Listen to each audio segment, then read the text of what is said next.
नमस्कार दर्शकों, आप देख रहे हैं हमारा खास कार्यक्रम महिला शक्ति। मैं आपके साथ हिना जोशी।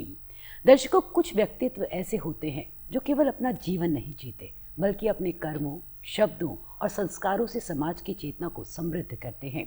वे शिक्षा के दीप जलाते हैं, संस्कृति की विरासत को संजोते हैं और अपनी लेखनी से पीढ़ियों को दिशा देते हैं।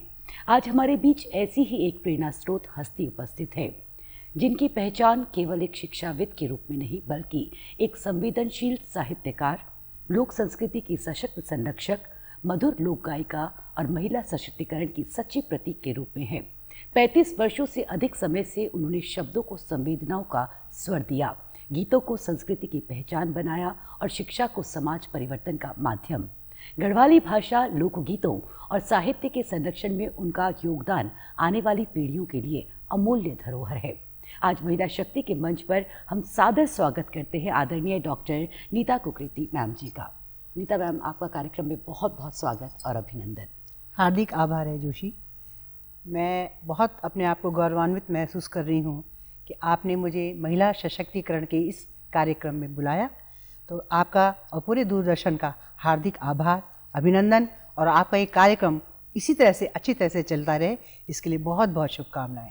बहुत बहुत थैंक यू मैम, इतने अच्छे आपने हमें शुभकामनाएं दी और ये हमारा सौभाग्य है कि आप जैसी प्रेरणादायी हस्ती हमारे साथ आज कार्यक्रम में मौजूद है। मैम, महिला शक्ति कार्यक्रम की शुरुआत करते हैं। सबसे पहले लोग जानना चाहेंगे डॉक्टर नीता कुकरेती के बचपन के बारे में, शिक्षा दीक्षा के बारे में आप हमें बताएं। तो मैं आपको प्रारंभ से ले चलती हूँ। मेरा जन्म नरेंद्र नगर में हुआ, जिसका नरेंद्र नगर टिहरी गढ़वाल में हुआ, जिसकी स्थापना नरेंद्र शाह ने 1919 में की थी। वो एक छोटा सा बहुत ही खूबसूरत शहर है, एक कस्बा कह लीजिए, जो बहुत प्लान तरीके से राजा ने बनाया था। उस शहर में मेरा जन्म हुआ और वहाँ ही मैं पली बड़ी। जब मैं छोटी थी तो उन वादियों में मैं लड़कों की तरह रहती थी। मेरा मन मतलब लड़कों पे खेलने के साथ ज़्यादा होता था।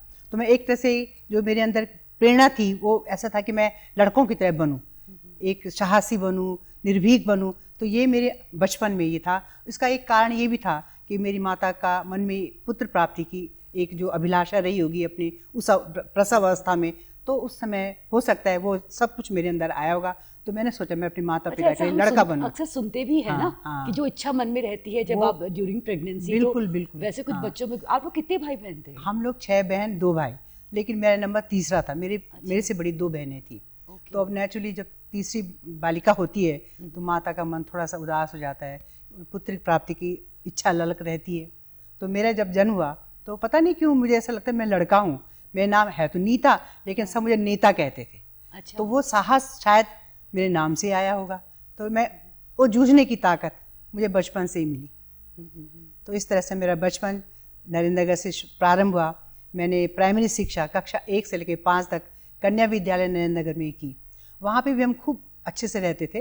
मतलब शैतानी तो करते थे जैसे बचपन में होती है, पेड़ों पर चढ़ जाना, वहाँ से नीचे कूद जाना। आम के पेड़ होते थे, परिसर में खूब पेड़ होते थे। तो मतलब एक तरह से साहस बहुत था मेरे अंदर कि मैं सबसे ऊपर चढ़ जाती थी, वहाँ से कूद जाती थी। साहस की जब आप बात कर रहे हैं, जब मेरी आपसे बात हो रही थी ऑफ रिकॉर्डिंग, तो आपने कुछ बताया था एक इंसिडेंट अपने बचपन का, जब आपने 4th क्लास की परीक्षा दी थी। तो वो हमारे दर्शकों को आप जरूर बताएं प्लीज। ऐसा था कि मेरी माता जी अकेली संतान थी अपने माता पिता की, मतलब मेरी नाना जी की। मेरी माता अकेली संतान थी, तो स्वाभाविक था उनका अपने माता पिता के प्रति स्नेह होना और वात्सल्य होना और एक प्रकार से उनके प्रति कार्य करना कि उनके प्रति मैं कैसे उनको ढाढ़स दे सकती हूँ या उनकी कैसे मदद कर सकती हूँ, इसके लिए उनके मन में हमेशा रहता था। तो मेरा भाई हुआ अगस्त के महीने में, तो मेरे नाना जी का नरेंद्र नगर आना हुआ। उस समय मैं कक्षा 4 में पढ़ती थी।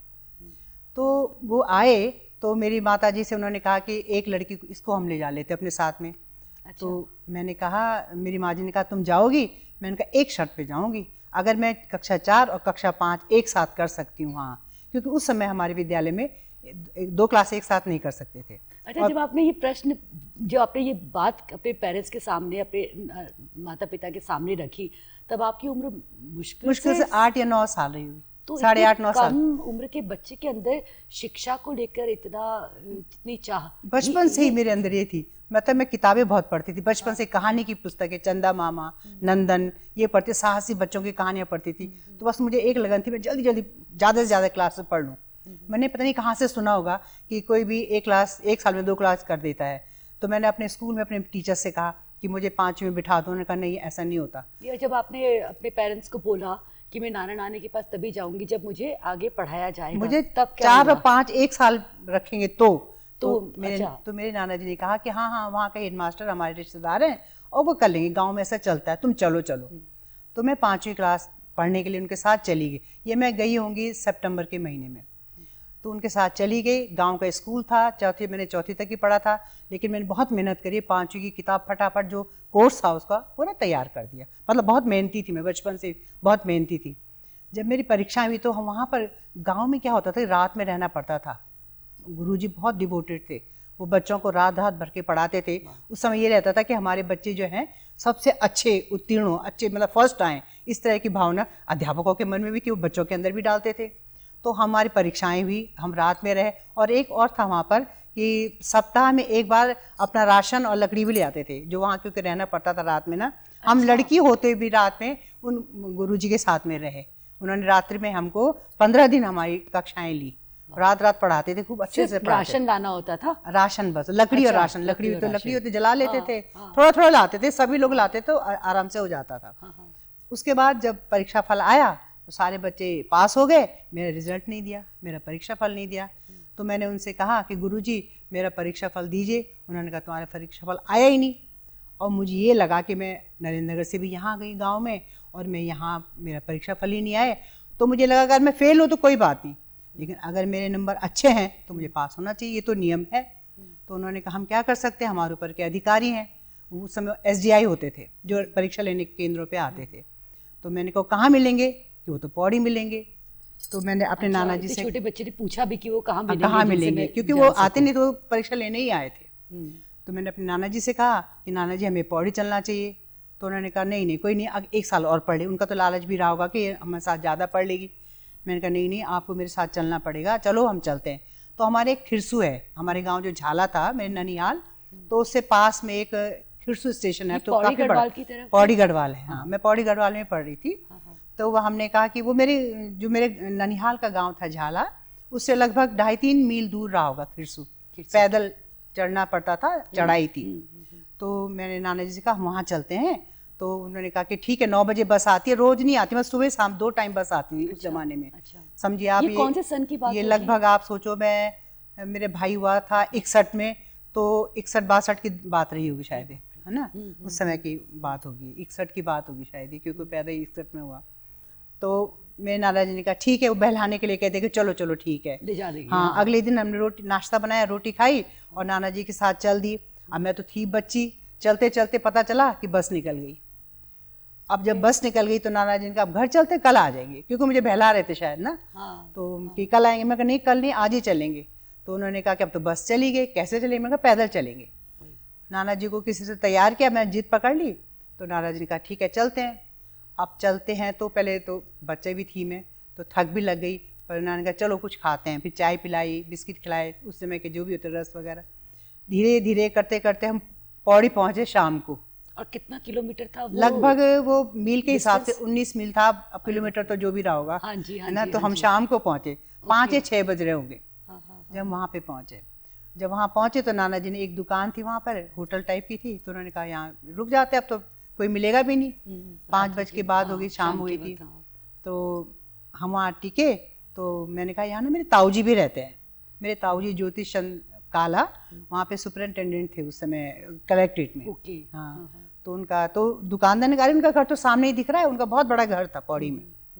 तो नाना जी ने कहा अच्छा नहीं लगता किसी के घर जाना, यहीं पे रह लेते, रात ही तो काटनी, सुबह हम फिर चले जाएंगे।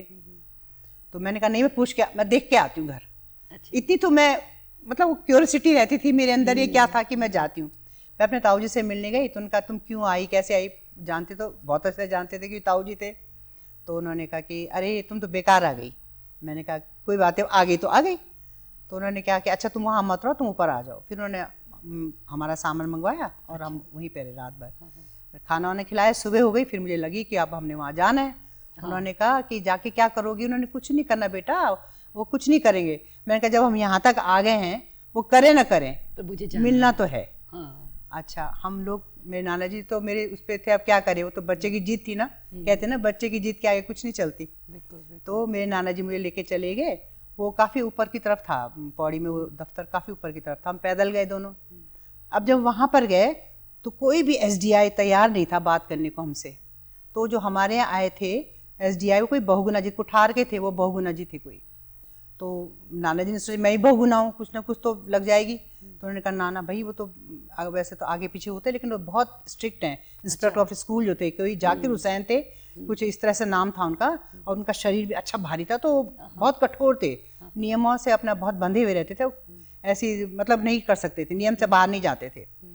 तो उन्होंने कहा वो नहीं करेंगे क्योंकि नियम है ही नहीं है। क्लास नहीं कर, जंप नहीं हो सकती क्लास एक साथ, मतलब तुम्हें 5 में ही रहना पड़ेगा। उन्होंने बहुत क्लियर भी नहीं बताया, लेकिन अब फिर वो कोई जाने को तैयार नहीं, कोई मुझे मिलाने को तैयार नहीं।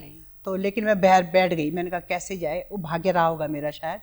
तो मुझे एक परिचित बच्चा, एक लड़का जो नरेंद्र नगर का था, वो वहाँ पर मिल गया, वो वहाँ पे प्यून लगा हुआ था। हाँ जी, हाँ जी। तो उसने कहा भूली कैसे आई यहाँ पर? मैंने कहा बहन जी मेरे एक ऐसा ऐसा काम है। तो उसने भी कहा अच्छा ठीक है मैं मिलवाता हूँ, क्योंकि उनकी पहुँच हो जाती है ना थोड़ा सा अधिकारियों से। तो वो 10:30 के करीब आएंगे अधिकारी। तो उन्होंने बोले बच्चा कैसे बैठा, बहुत ही छोटा बच्चा है, कैसे बैठा हुआ, पूछा उससे। तो उन्होंने उनसे कहा कि वो जो है वो इस तरह से आई है, आपसे मिलना चाहती है। तो वो अपनी कोई समस्या लेके आई है, आपसे मिलना चाहती है। तो उन्होंने कहा बुलाओ। अब उन्होंने सोचा बच्चे का दिल है तो रख लेते हैं, बुला लेते हैं ना, बच्चे दिखे। हाँ। तो उन्होंने मुझे बुला दिया, मैंने बड़े अच्छे से प्रणाम भी किया और उनसे कहा कि मैं ऐसे सारी बातें उन्हें बता दी, कुछ नहीं छुपाया। परीक्षा दी और हाँ, मेरा मैंने कुछ नहीं छुपाया कि मैंने यहाँ, मैंने ये भी कहा मैंने 2 क्लास जंप की सारी कहानी उनको सुना दी। अब मुझे ये आपसे ये कहना है कि यदि मेरी कॉपियों में मेरे मार्क्स कम हैं या मैं फेल हूँ तो निश्चित रूप से मैं फेल रहूँगी, लेकिन अगर मेरे मार्क्स अच्छे हैं तो आपको मुझे पास करना पड़ेगा। तो उन्होंने फिर मेरी कॉपियाँ मंगवाई, तो पढ़ने में बहुत होशियार थी, मेरी कॉपियाँ पास थे, पूरे नंबर थे। तो उन्होंने कहा भाई इस बच्चे को तो एक्सेप्शनल केस है, इसको तो बिल्कुल उसे पास, मुझे पास मतलब 5 का कि इसे पास कर दो, उसे सर्टिफिकेट दो पास का, क्योंकि 5 का बोर्ड होता था गांव में ना, जैसे कि आज 10वीं का 12वीं का होता है, उसमें 5 का बोर्ड होता। तो इस तरह से जब मैं बाहर आई तो सब लोग इतना खुश हुए, इतने आश्चर्य से मुझे देख रहे हैं कि इसने अपनी लड़ाई जीती। ये एक लड़ाई लड़ने का एक जज़्बा जो था ना, ये मेरे अंदर बचपन से ही आ गया था। तो इस तरह से मैंने एक वो 5वीं क्लास की लड़ाई जीती। जी जी जी जी, ये और इतनी कम उम्र में, और उस समय में जब शिक्षा को इतना मुझे लगता है पहाड़ों और दुर्गम जगहों पे इतना ज़्यादा वैल्यू नहीं दिया जाता था ना। लेकिन मेरे फादर के मन में रहती थी कि मैं अपने लड़कियों को पढ़ाऊं। बिल्कुल बिल्कुल। तो आप देखिए आज इस मुकाम पे हैं उनका था ये बचपन। नीता जी आप ये बताएं, आप ये जर्नी तो बताएं आपकी बचपन की, काफ़ी रोचक और आप काफ़ी साहसी और निडर रही हैं, लेकिन लेखन के क्षेत्र में आने की प्रेरणा आपको कैसे मिली और कैसे आपको आना हुआ लेखन के क्षेत्र में? इसकी बैकग्राउंड भी मेरे विरासत से ही है। अच्छा। मेरे फादर बहुत अच्छा गाते थे, मेरे मतलब परिवार वाले, मेरे चाचा जी राग रागनियों में गाते थे। तो उस ज़माने में ज्ञान भी नहीं था, लेकिन वो बाहर राग में गाने सुनाते थे मुझे। मेरे फादर भी बहुत गाने सुनाते थे और रामलीला का मंचन करवाते थे। अच्छा। और उसमें कई किताबें भी पढ़ते थे। तो एक तो मेरा परिवेश वैसे ही रहा कि मैंने साहित्य पढ़ा, फिर मैंने कहानियाँ बहुत पढ़ी, नंदन। और मैं एक, मुझे और क्या मेरी एक खूबी थी, मैं सारे बच्चों को जमा कर देती थी और उन्हें कहानी सुनाती थी। वो कहानी कभी ख़त्म नहीं होती थी, वो बच्चे हमेशा मेरे साथ बैठे थे, वो कहानी कब ख़त्म होगी, कल या परसों, मतलब मैं क्या है उनको जोड़ जोड़ के सुनाती रही होंगी। जो आप देखती थी, जो अनुभव जो करती थी, उनको काल्पनिक कहानियाँ भी सुनाती थी। हाँ, राजा रानी, चोर डाकू, सारी कहानियाँ उनको ऐसे सुनाती थी कि वो ख़त्म होने, कि वो मेरे पास ही बैठी रहती थी, ख़त्म होने के नाम नहीं, तो फिर मुझे कब ख़त्म होगी तेरी कहानी। तो इस तरह से मतलब मुझे जो था कि बचपन से ही साहित्य की तरह ही तो रही वो, कि जो मैं कहानी सुना रही हूँ, काल्पनिक कहानियाँ, और ये पढ़े जो नंदन पढ़ाई, चंदा मामा पढ़ी, उनकी भी सुनाई। तो इस तरह से बचपन से ही माता पिता की ओर से या अपनी सहेलियों के साथ मुझे कहानी पढ़ने का मेरे अंदर बीजारोपण हुआ। और शायद यही आगे चल के इसने साहित्य को रूप लिया होगा, है ना। तो इस तरह से मैंने साहित्य को, मतलब ये मेरी प्रारंभिक कह लीजिए आप, मतलब परिवार में वो माहौल था, परिवार में माहौल था, परिवार में संगीत और गीत और साहित्य तीनों का ही माहौल था। जी जी। आपने काव्य संग्रह भी लिखे हैं, आपने कुछ अपनी कविताएं और गीत भी आप लिखती हैं, बहुत प्यारे गीत जो आपको जानते हैं। तो आप बताइए, जो काव्य संग्रह आपने लिखे हैं, कोई आपके दिल के बहुत करीब हो? तो आप उसकी जर्नी के बारे में, उसके अनुभव के बारे में हमें बताएं, कैसे वो संपन्न हुआ, कैसे शुरुआत कहाँ से हुई? बहुत सुनाती हूँ आपको। मैं तो देखिए 1980 में नजीबाबाद में, मैं 1979 में तो मेरा ऑडिशन हुआ था और 80 में मेरे को सिलेक्शन हो गया था। तो 1980 में मेरा सिलेक्शन हुआ लोकगीत के लिए, फोक के लिए हुआ था लोकगीत। फोक गीत गा रही थी मैं, लेकिन मन में होता कि फोक गीत तो क्योंकि लिमिटेड ही हैं कि हम नए भी गीत लिखे, तो इस तरह से मैंने कई नए गीत लिखे। एक गीत में जीसी नेगी जी, बहुत गढ़वाली के एक सशक्त स्तंभ हैं, तो उनके साथ मैं नजीबाबाद जा रही थी। तो मैंने कहा भाई जी मैंने एक गीत बनाया, 2 लाइन सुनाऊँ आपको? मैंने कहा सुनाओ। तो कह ये गीत तो तेरे रेडियो के लायक, पिक्चर के लायक है, तो बहुत अच्छा गीत बनाई, इसको तो पूरा कर। तो इस प्रकार से गीत तो बहुत बनाए, मेरे दिल के जो बहुत करीब है। जी। और हमारे पहाड़ की नारी की वेदना है, जो मैंने देखा पहाड़ में, क्योंकि मेरे को पहाड़ में रहने का मौका मिला। मैं गांव में पढ़ी, मैं पहले तो 5वीं कक्षा में पढ़ी, फिर 6ठी से और 8वीं में खिरसू पढ़ी। तो मैंने वो सब पहाड़ की वेदना देखी। उस जमाने में लड़की इतनी फूट फूट के रोती थी ना जब मायके से जाती थी, आज के समय में तो नहीं है वो दृश्य। मैंने वो दृश्य भी देखा हुआ कि माता से लिपट लिपट के लड़की रो रही है शादी के बाद। तो मेरे वो सारे दृश्य मेरे आंखों में कौंधे। तो मैंने जो हमारी पहाड़ का जो नारियों की वेदना है, उस वेदना पे मैंने एक बंद सुनाती हूँ आपको। जी जी बिल्कुल। रूमाक होंद घर को पैटा दू मुंड माँ होंद गडोलू। रूमाक होंद घर को पैटा दू मुंड माँ होंद गडोलू। जू बोल्द मीठा बिसैल्यूं पर घर की चिंता ने खैल्यूं। जू बोल्द मीठा बिसैल्यूं पर घर की चिंता ने खैल्यूं। उर ख्याला मां बुखलो जाम्यूं चा जंदरी अणछाई पोड़ी चा। औरों का बैख कमैया छन मेरो भाग गलदार पोड़्यूं चा। पैसा ना पल्ला द्विब्यो कल्ला, पैसा ना पल्ला द्विब्यो कल्ला। सदनी मीते सक स्यांदू चा। जू बोल्द मीठा बिसैल्यूं पर घर की चिंता ने खैल्यूं। इसका एक बंद और सुनाती हूँ, बहुत टचिंग है। औरों का नौना आखर बाँचना मेरो कालू बखरा चरांदू चा। जूत वेकू पढ़ना को बोल दो बिना पैसी वो टपरांदू चा।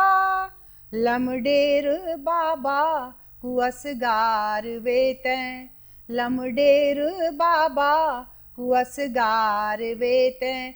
द्यो देवतों को दियूं चा। जू बोल्द मीठा बिसैल्यूं पर घर की चिंता ने खैल्यूं। इस गीत का अंतिम जो बंद है वो पूरी नारी की वेदना को बता रहा है। वो उस बंद को आप सुनिएगा, क्योंकि पूरी गीत का जिस्ट यही है। उसमें जो पहाड़ की नारी बहुत दुखी होती है तो क्या करती है, सुनो है। कोपड़ा जनी अपनी जिंदगी कटनी च मोल माटा मां। खोरी जी कुड़ी को उमल दो दूध खती खती जादू चुल्ला मां। भवरांदी आग पर पानी का छींटा, भवरांदी आग पर पानी का छींटा। दाना सयणों का मलास मां। जू बोल्द मीठा बिसैल्यूं पर घर की चिंता ने खैल्यूं। रूमक होंद घर को पैटा दू मुंड मां होंद गडोलू। जू बोल्द मीठा बिसैल्यूं पर घर की चिंतों ने खैलूं, भोर की चिंतों ने खैलूं। इस प्रकार नारी भेद न परे।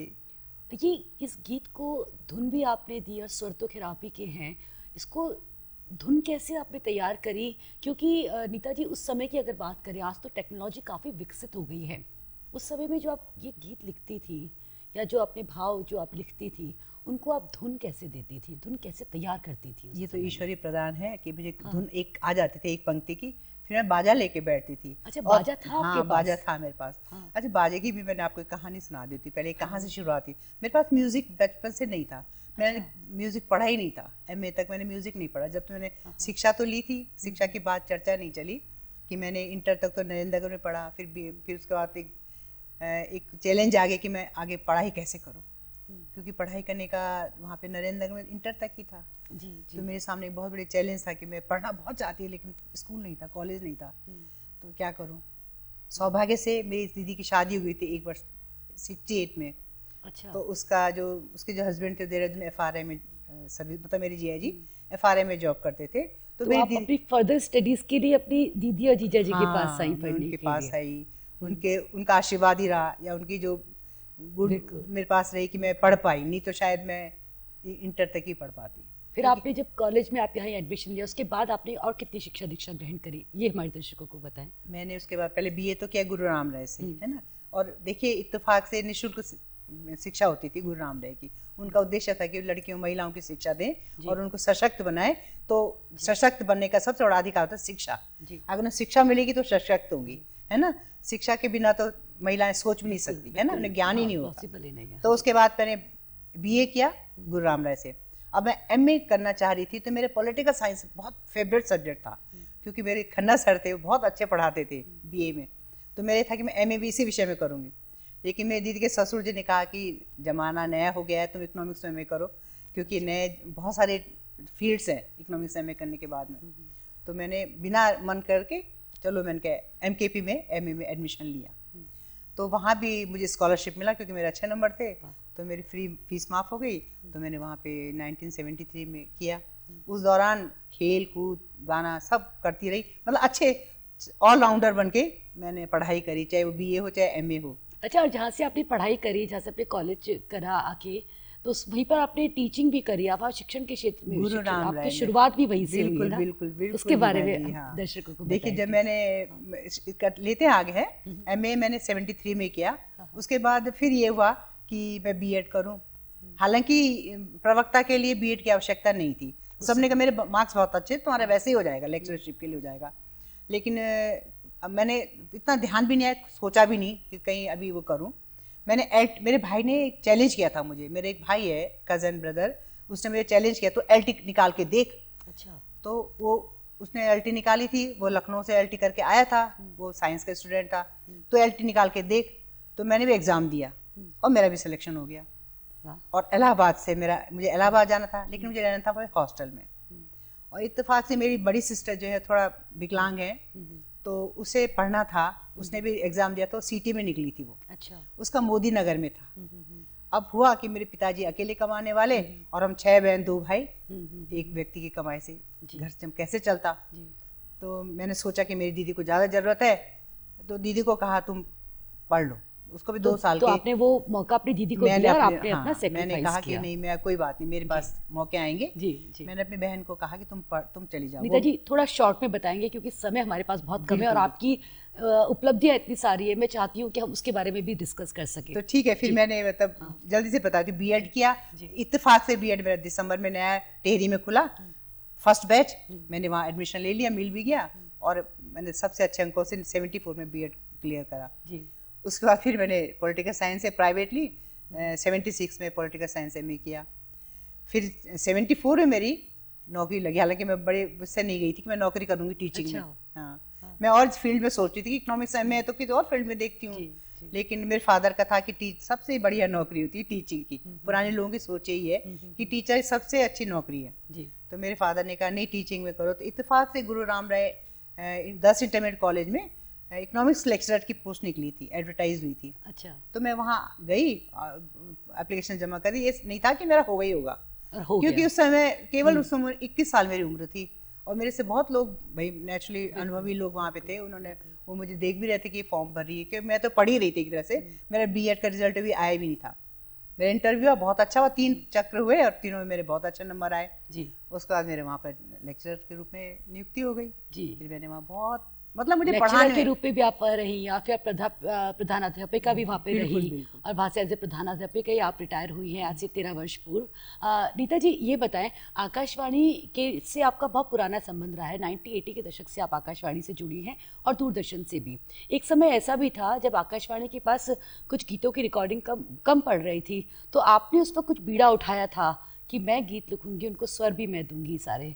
तो वही उस काल के बहुत सारे गीत मेरे बने हुए। अच्छा, काफी सारे, क्योंकि हम फोक के लिए हुए थे, लेकिन लोकगीत, हाँ लोकगीत के लिए, तो लोकगीत तो लिमिटेड ही है ना, है ना, और हमारे पास पुस्तकें भी नहीं थी जी उस समय की लोकगीत को ढूंढा जाए, मतलब वो भी एक अभियान था कि लोकगीत ढूंढ के लाया जाए। लोकगीत तो हैं तो बहुत सारे, लेकिन संकलित नहीं है, संरक्षित नहीं है, ढूंढ के लाना पड़ेगा उनको ना। कुछ दूरदर्शन के लिए भी आपने एक बहुत फेमस आपका वो गीत हुआ था, भक्ति गीत, उसकी 2 लाइनें अगर दर्शकों के, बिल्कुल मैं सुनाना चाहूंगी। मैंने दोनों गीत सुनाती हूँ, 2 पंक्तियां। एक तो उत्तराखंड पर है जी, तो जी, जो सबने बहुत सराहा जी, जी। भारत का ये मुकुट यह देवस्थान है, भारत का ये मुकुट यह देवस्थान है, ये हमारा उत्तराखंड ये हमारी शान है। आ हो हो पुराणों में लिखा है, ये है केदार खंड, वेदों ने कहा है, यही है मानस खंड, यह जम्बू द्वीप में शिव शक्ति धाम है, ये हमारा उत्तराखंड, इसको प्रणाम है, इसको प्रणाम है, इसको प्रणाम है। बहुत खूब, बहुत खूब, बहुत प्यारा। ये आपका गीत काफ़ी प्रसिद्ध है और ज़ुबान पे बैठा हुआ है लोगों के, है ना। अनीता जी, समय अब ख़त्म होने को है कार्यक्रम का। अंत में आपसे ये जानना चाहेंगे, जैसे आपने अपनी जर्नी को बताया, आपके जीवन में एक बड़ी, बोलते ना, बड़ी ब्लेसिंग होती है परिवार का साथ, सहयोग। आपको परिवार का सहयोग शुरू से मिला, चाहे वो आपकी शादी से पहले हो या बाद में हो, या वो ननिहाल की तरफ से हो। जिन महिलाओं को परिवार का सहयोग किसी कारण से नहीं मिलता या जिनको मिलता भी है, इन दोनों के बारे में हमें बताएं कि परिवार का सहयोग कितना ज़रूरी है एक महिला को सफल भविष्य। देखिए, मैं अपनी बात कहूँ तो मेरे पीछे तो पूरे परिवार का सपोर्ट है, मेरे हस्बैंड का बहुत सपोर्ट है जी। क्योंकि मेरे हस्बैंड ने मुझे इतना सपोर्ट किया, दूरदर्शन भी लेके वही आए, नजीबाबाद लेके भी वही, जब जब मुझे जाना होता था वो हमेशा तैयार रहते थे। यहाँ तक कि मैंने बहुत काव्य मंचों पे बड़े बड़े विद्वानों के साथ कविता का पाठ किया है।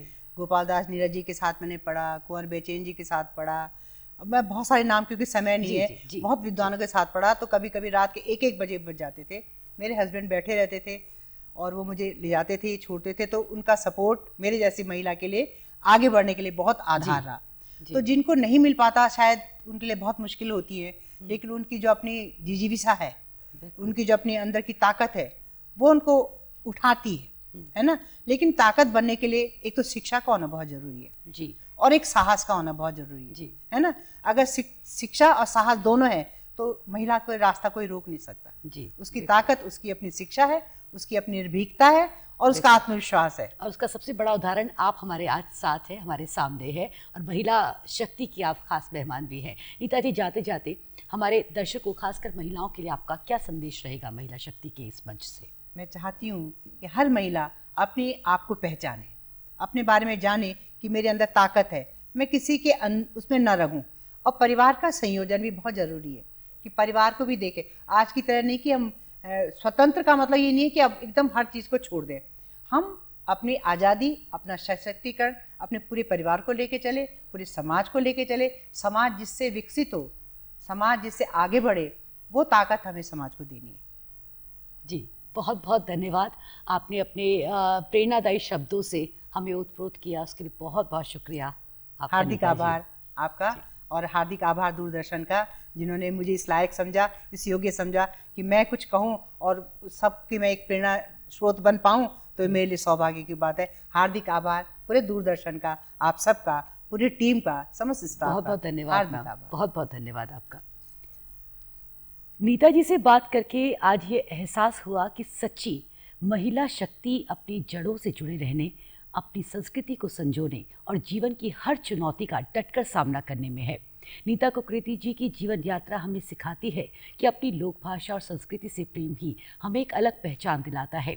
महिला शक्ति के आज के इस अंक पे बस इतना ही। अगले अंक में हम फिर मिलेंगे एक नई प्रेरणादायी कहानी और एक हस्ती के साथ। तब तक के लिए मुझे यानी हिना जोशी को दीजिए इजाज़त। नमस्कार।